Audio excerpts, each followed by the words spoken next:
ओम शांति। आज प्यारे मीठे बाबा की मुरली मंथन की डेट है 25 फरवरी 2025। क्या डेट है? 25/2/25, है ना? तो 25 मांग रहे हैं। 25 पर एक बहुत सुंदर सी बात बताऊंगी आगे, ठीक है? तो बाबा कह रहे, मीठे बच्चे, सबको यह खुशखबरी सुनाओ कि भारत अब फिर से स्वर्ग बन रहा है। हेवनली गॉड फादर आए हुए हैं। तो भगवान आ चुके हैं, शिव परमात्मा प्रवेश कर चुके हैं और आकर हेवन स्थापन करने के लिए हेवनली गॉड फादर आ गए। सबके पिता आ गए हैं।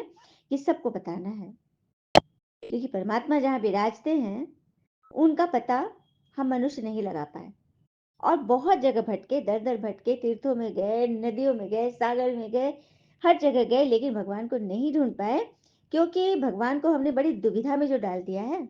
आइए एक प्रसंग सुन लेते हैं। एक बार भगवान बड़ी दुविधा में पड़ गए कि कोई भी मनुष्य जब मुसीबत में पड़ता है तभी मेरे पास भागा भागा आता है और मुझे सिर्फ अपनी परेशानियां बताने लगता है। मेरे पास आकर कभी भी अपने सुख या अपनी संतुष्टि की बात नहीं करता कि भगवान आपने मुझे इतना कुछ दिया है, या मेरा हालचाल जानने के लिए नहीं आता है। बस अपनी जरूरतों के लिए, वो भी समय पड़ने पर आता है।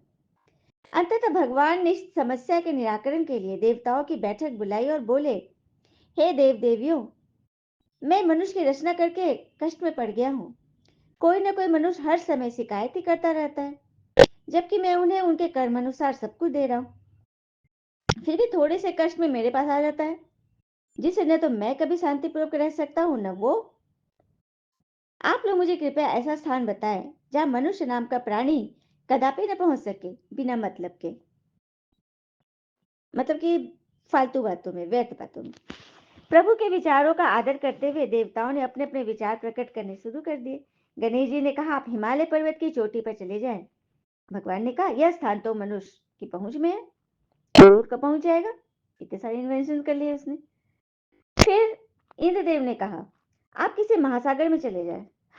भगवान बोले, वहां भी पहुंच जाएगा। वरुण देव ने कहा, आप अंतरिक्ष में चले जाए। बोले, अंतरिक्ष की तो खोज में लगा हुआ है, कहाँ कहाँ अपना विमान चांद सूरज पर भेज रहा है। भगवान ने कहा, एक दिन मनुष्य वहां भी पहुंच जाएगा। भगवान निराश होने लगे तो वो मन ही मन सोचने लगे, क्या मेरे लिए कोई भी ऐसा गुप्त स्थान नहीं है जहां मैं शांतिपूर्वक रह सकूं। अंत में सूर्यदेव बहुत सोच समझ कर बोले, प्रभु आप ऐसा करें कि मनुष्य के हृदय में जाकर बैठ जाएं। मनुष्य अनेक स्थान पर आपको ढूंढने में सदा उलझा रहेगा, क्योंकि मनुष्य बाहर की प्रकृति की तरफ देखता रहता है, बाहर की तरफ ही देखता है, दूसरों की तरफ ही देखता है, खुद के हृदय के अंदर कभी झांक कर नहीं देखता।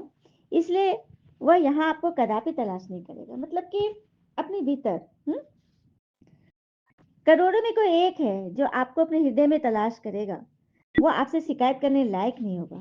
क्या बात है, करोड़ों में कोई एक ही वो होगा जो आपको अपने हृदय और अपने मन में झांकेगा।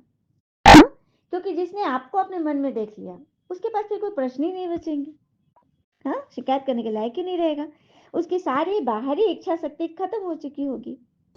ईश्वर को सूर्यदेव की बात पसंद आ गई। उन्होंने ऐसा ही किया। भगवान हमेशा के लिए मनुष्य के हृदय में जाकर बैठ गए। उस दिन से मनुष्य अपना दुख व्यक्त करने के लिए ईश्वर को मंदिर, मस्जिद, पर्वत, पहाड़, कंदरा, गुफा, ऊपर नीचे, आकाश पाताल में ढूंढ ही रहा है, पर वह मिल नहीं पा रहे हैं। परंतु मनुष्य कभी भी अपने भीतर ईश्वर ढूंढने की कोशिश नहीं करता है। इसलिए मनुष्य हृदय रूपी मंदिर में बैठे हुए ईश्वर को नहीं देख पाता और ईश्वर को पाने के चक्कर में दर दर घूमता है, पर अपने हृदय के दरवाजे को खोल कर नहीं देखता। हृदय रूपी मंदिर में बैठे ईश्वर को देखने के लिए मन रूपी द्वार का बंद होना अति आवश्यक है। सुना? मन रूपी द्वार का बंद होना अर्थात मन में किसी व्यर्थ बातों का, कचड़ों को जो कर हम रखते हैं ना, उसका निराकरण, उसका निवारण जरूरी है। व्यर्थ बात होंगी तो फिर ईश्वर तो रहेंगे ही नहीं, मन रूपी द्वार से अंदर पहुंचेंगे ही नहीं। हाँ? क्योंकि मन रूपी द्वार ना संसार की तरफ खुला हुआ रहता है, इसने ये किया वो किया, बस उसी में हम अटके रहते हैं। इसीलिए हृदय रूप में मंदिर बंद हो जाता है, ईश्वर वहां रह ही नहीं पाते। तो क्या करना है? हुँ? और ये ज्ञान हमें हमारे मन के द्वार को खोलने के लिए, ईश्वर की तरफ से खोलने के लिए, ये ज्ञान हमें वो रास्ता बताता है। इसलिए तो बाबा ने बोला, सबको खुशखबरी बता दो कि मैं आ चुका हूँ, और आकर तुम्हारे मन के द्वारे मैं तुम्हारे हृदय में विराजमान होना चाहता हूँ। लेकिन तुम वहां कभी जाते ही नहीं हो। तुम तो मुझे कहाँ न कहाँ ढूंढते हो। इसलिए भगवान का परिचय सबको देना है कि परमात्मा आ चुके हैं। प्रश्न है, जिन बच्चों को स्वर्ग का मालिक बनने की खुशी है, उनकी निशानी क्या होगी? जिन बच्चों को स्वर्ग का मालिक बनने की खुशी, उनकी निशानी क्या होगी? उत्तर, उनके अंदर किसी प्रकार का दुख नहीं आ सकता। सुना? किसी प्रकार का दुख, चाहे कोई कितना भी हंगामा करे, कैसी भी बातें हो, वो दुखी नहीं होंगे। उन्हें नशा रहेगा कि हम तो बहुत बड़े आदमी हैं, हमें बेहद का पिता ऐसा कैसा लक्ष्मी नारायण जैसा बनाते हैं। उनकी चलन बहुत रॉयल होगी, वो दूसरे को खुशखबरी सुनाने में ही लगे रहेंगे। कहीं भी जाएंगे ना तो अपना पैम्पलेट लेकर ही जाएंगे। बस उनके मन में बस एक ही तात लगी रहेगी कि कैसे करके हम परमात्मा का परिचय सबको दे दे, ताकि वो मन रूपी द्वार को खोले भगवान के लिए, न कि देहधारियों के लिए, है ना। ये खुशखबरी सबको बताते रहेंगे। तो अब हम सब अपनी चेकिंग करें, क्या हमारे मन में इतनी खुशी रहती है, इतनी नशे से हम रहते हैं कि उस स्वर्ग का मालिक बन रहे हैं, उसके मालिक बनने के लिए जो प्रायोरिटी है, क्या उस पे चल रहे हैं? सभी अपने पे चेकिंग करेंगे, चार तो सभी डाल ही रहे होंगे। बाबा देख रहे हैं सभी को, है ना। ओम शांति। बाबा समझाते हैं और बच्चे जानते हैं, भारत खास और दुनिया आम को यह संदेश पहुंचाना है। तुम सब संदेशी हो, बहुत खुशी का संदेश सबको देना है कि भारत अब फिर से स्वर्ग बन रहा है, अथवा स्वर्ग की स्थापना हो रही है। भारत में बाबा, जिनको हेवनली गॉड फादर कहते हैं, वही स्थापना करने आए हैं। तुम बच्चों को डायरेक्शन है कि यह खुशखबरी सबको अच्छी रीति सुनाओ। हर एक को अपने धर्म की तात रहती है, तुमको भी तात है, तो तुम खुशखबरी सुनाओ। सभी अपने अपने धर्म का नशे में रहते ना, तुम्हारा ही धर्म है परमात्मा का परिचय। तुम भी अपने धर्म में हो। फिर आगे बाबा कह रहे, देखो अब लाओ पे कितने अत्याचार होते। अहिल्याएं कुब्जाओ, सबका मैं ख्याल रखता हूँ। अहिल्याएं कौन? जिनकी बुद्धि पत्थर बुद्धि हो गई। अहिल्या को श्राप था ना कि वो पत्थर बन जाएगी। तो जिस माता भाइयों की बुद्धि पत्थर बुद्धि हो गई है, उनका कल्याण करने भगवान आए हैं। हाँ, सच्चे सच्चे राम आ गए हैं। उनका ज्ञान हमें छुएगा ना तो हमारी भी पत्थर बुद्धि क्या हो जाएगी? पारस बुद्धि होना शुरू हो जाएगी। इसलिए तो बाबा कहते हैं सबको पर्चे छपवा के बांटो, भाइयों बहनों आकर ये खुशखबरी सुनो। सारा दिन ख्यालात चलते रहे, कैसे सबको ये संदेश सुना है। बेहद का बाबा बेहद का वर्षा देने आए हैं। इन लक्ष्मी नारायण के चित्र को देखकर तो सारा दिन हर्षित रहना चाहिए। तुम तो बहुत बड़े आदमी हो, इसलिए तुम्हारी कोई भी जंगली चलन नहीं होनी चाहिए। जंगली चलन अर्थात अपने मन को ना जब कांटों से भर देंगे, प्रश्नों से भर देंगे, तो वो जंगल बन जाएगा वहां पे। और जंगल में तो सिर्फ जंगली जानवर ही होंगे ना। हम्म और फिर बाबा ने आगे बोला, तुम बंदर से भी बदतर हो। अभी बाबा हमको ऐसा देवता देवी देवता बनाते हैं तो कितनी खुशी होनी चाहिए, परंतु वंडर है, बच्चों को वह खुशी रहती ही नहीं है। न उस उमंग से सबको खुशखबरी सुनाते हैं, उसमें भी सोच लेंगे फलना क्या सोचेगा क्या बोलेगा। अरे सोचने का काम भी दे दो ना भगवान को, तुम क्यों सोच रहे हो? हम्म कहा भी जाता है ना, सूरत मनुष्य की सीरत बंदर की। अभी तुम्हारी शक्ल भल मनुष्य की, सीरत बंदर जैसी है, तो बंदर को मंदिर लायक बना रहा हूँ, मंदिर लायक बना रहा हूँ तुम्हें, लेकिन वो बनेगा इस ज्ञान से। जितना जितना ज्ञान में चलोगे चलाओगे तो तुम्हारी ग्रेड बढ़ती जाएगी। बाबा से कोई कोई पूछते हैं हम सर्विस छोड़े, बाबा देखते हैं लायक है तो छुट्टी देते हैं, भल सर्विस करो। कई आत्मा बोलते हैं ना बाबा आपकी सर्विस में टाइम नहीं दे पा रहे हैं, तो ही बाबा कहते हैं, बाबा देख लेंगे, चेक कर लेंगे कितना लायक है, किस मतलब उसका रेट नाप लेंगे, नब्ज आखिर क्या हुआ, तब तो फिर राय देंगे ना बाबा। देखना चाहिए ना हमारे में कौन से अवगुण है। तुम इन बैजेस पर भी बहुत अच्छी सर्विस कर सकते हो, ये फर्स्ट क्लास चीज है, भरपाई करने की चीज है, परंतु उनसे इतना उच्च पद, इनसे कितना उच्च पद पा सकते हो, यह तो तुम ही जानते हो ना, तुम्हारी धारणा ही जानेगी ना कि तुम कितना अपने आप को, मतलब इस हीरे की कितनी वैल्यू दे रहे हो। ठीक है, और ये ज्ञान रतन है ना, एक एक वर्ष लाखों की मिल्कियत के हैं, तभी तो ज्ञान कहा जाता है। ज्ञान है ही आत्मा का ज्ञान।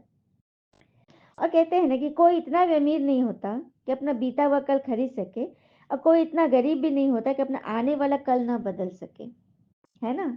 इसीलिए कोई भी ना अमीर ज्यादा फूल जाए और ना गरीब ज्यादा पिचक जाए, सभी के लिए ये ज्ञान है, क्योंकि परमात्मा सभी के है ना। फिर आगे बाबा कह रहे हैं, अभी देखो ना, शोक वाटिका का अर्थ भी कोई नहीं समझते। शोक वाटिका, जहाँ शोक ही होते हैं, जबकि इसका नाम रख दिया अशोक वाटिका, जहाँ कोई शोक नहीं है, वहां तो शोक ही शोक था।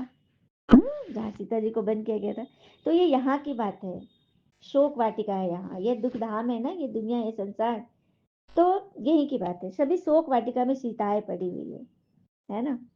और परमात्मा आकर सबको छुड़ा रहे हैं, सच्चे सच्चे राम। फिर आगे बाबा ने कहे, जंगल में आग लग जाएगी तो सब खत्म हो जाएंगे, क्योंकि तुम अपने मन में कांटों का जंगल लगाया हो, तो फिर उसमें जब आग लगेगी तो फिर बचोगे ही नहीं, क्योंकि माया अच्छे से खबर लेगी। इसीलिए एक एक जंगल को, एक एक सूखे झाड़ को खत्म करो, नहीं तो क्या होगा ना। और कहते हैं ना, 25 करोड़ की गाड़ी में घूमने वाला भी, समझिएगा, 25 की बात बोली थी ना, आगे 25 पर एक बार बताऊंगी। तो 25 करोड़ की गाड़ी में घूमने वाला भी 25 रुपये के घड़े में ही हरिद्वार जाएगा। इसीलिए पैसे भल कमाइए, पर अहंकार मत कमाइए, ठीक है। दान कीजिए, संस्कार अच्छे रखिए, और उसी के लिए तो भगवान हमें ये ज्ञान सुना रहे हैं, ताकि हमारा संस्कार एकदम पावन पवित्र हो। फिर आगे कह रहे बाबा, तो बच्चों को खुशी बहुत होनी चाहिए। अभी हमको जाना है अपने घर, पाठ पूरा हुआ, उत्कंठा होनी चाहिए ना। बाबा को बहुत याद करें, याद से विकर्ण विनाश होगी, घर जाए फिर सुखधाम में आएंगे। कई समझते हैं जल्दी इस दुनिया से छूटे, परंतु जाएंगे कहाँ। कई समझते हैं दुनिया से छूटने का मतलब मन करता है, लेकिन जाना कहाँ है। हाँ भगवान की बगैर तो जा भी नहीं सकते। यहीं पे सारा कुछ है, सब यहीं मिलना है, कहीं और जाना है नहीं। अच्छा, मीठे बच्चों प्रति भगवान की नमस्ते, हम बच्चे के भी प्यारे बाबा को नमस्ते। धारणा के लिए मुख्य सार, पहले पॉइंट, अपने नब्ज देखने के हम कहाँ तक लायक बने हैं। लायक बन सर्विस का पूरा सबूत देना है। ज्ञान की पराकाष्ठा से बंधन मुक्त बनना है। ज्ञान की पराकाष्ठा, अगर किसी बंधन में हम बंध रहे हैं, फंस रहे हैं, तो वो ज्ञान नहीं है। हाँ? वो क्या है, छोटा छोटा बाम है, पूरा मतलब इलाज नहीं है। तो अपने आप को देखना है कि हम कहाँ किसी बंधन में तो नहीं पड़े हैं। दूसरी पर, एक बाबा की मत पर चल, अवगुणों को अंदर से निकालना है। दुखदायी स्वभाव को छोड़ सुखदायी बनना है। ज्ञान रत्नों का दान करना है। एक बाबा की मत पर चल, अवगुणों को अंदर से निकालना है। दुखदायी स्वभाव को छोड़ सुखदायी बनना है। ज्ञान रत्नों का दान करना है। वरदान है, परीक्षाओं और समस्याओं में मुरझाने के बजाय मनोरंजन का अनुभव करने वाले सदा विजयी भव।